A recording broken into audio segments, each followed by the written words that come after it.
Have you ever wondered why rest has become such a global obsession?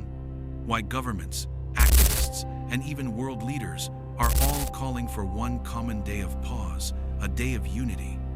At first, it feels innocent, even noble. But behind the curtain, a much larger conflict is unfolding, a war that most of the world cannot see. This is the hidden Sabbath war. For centuries, prophecy has spoken of a time when conscience itself would be tested. The book of Revelation warns of a mark, a sign of allegiance, and a final choice between obedience to God and obedience to man. And in the writings of Ellen G. White, we find startling words that the world will one day be led to enforce a false day of worship, a counterfeit Sabbath.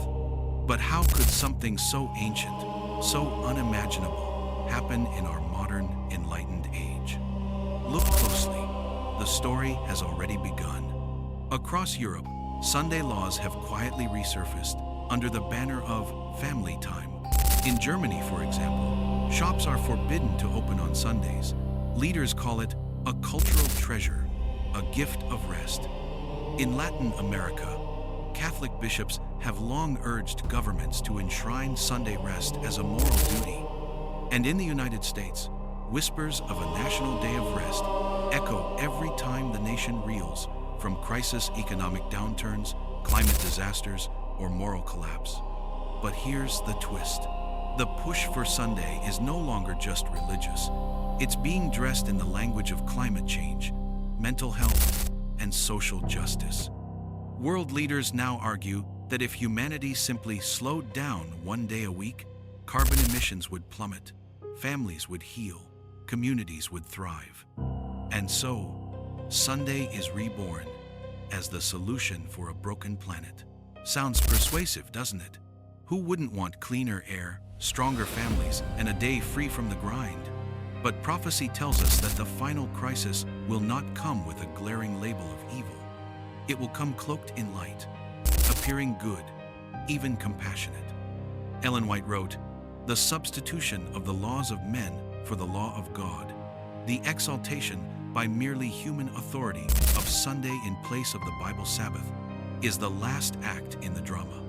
And so we must ask, why Sunday? Why not Saturday? The Sabbath God Himself sanctified at creation. The seventh day was set apart before sin entered the world, confirmed in the Ten Commandments, and honored by Christ Himself. Yet for centuries, human tradition has sought to replace it, and history reveals a long trail of laws, edicts, and compromises, all pointing to this very moment. This is not just about a day, it's about authority. Whose voice will we follow? The Creator's or the traditions of men? I want you to imagine this on a personal level. A mother in New York working 2 jobs, pressured by her employer to comply with Sunday laws that conflict with her Sabbath convictions.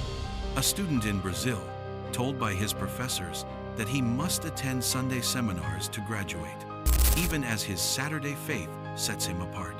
A family in Africa, quietly worshiping on the 7th day, while neighbors view them as rebels against unity.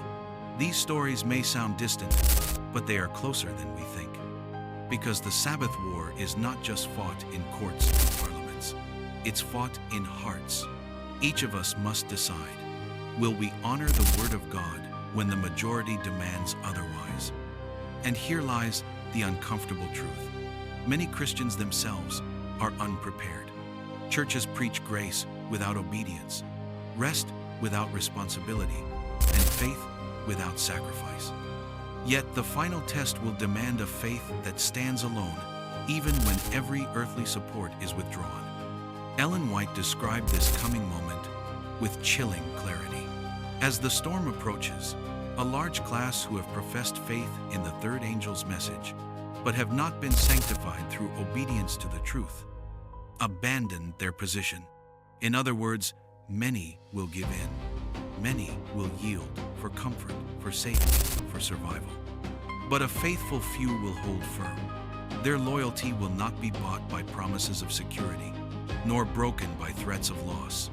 They will declare with quiet courage, we ought to obey God rather than men. And so, The Sabbath war continues to unfold, not with bombs or armies, but with laws and loyalties, policies and consciences. What seems like harmless calls for unity may soon become the very test that divides the world. The question is not whether this will happen. The question is whether we will be ready. I leave you with this. When rest becomes mandated, when unity is enforced, when truth is redefined by popular demand, will you recognize the counterfeit? Will you stand for the Creator's Sabbath, the seventh day, the one sign between Him and His people? Or will you bow to the traditions of men? The world is preparing for Sunday laws, but heaven is preparing a people. Which preparation will define you?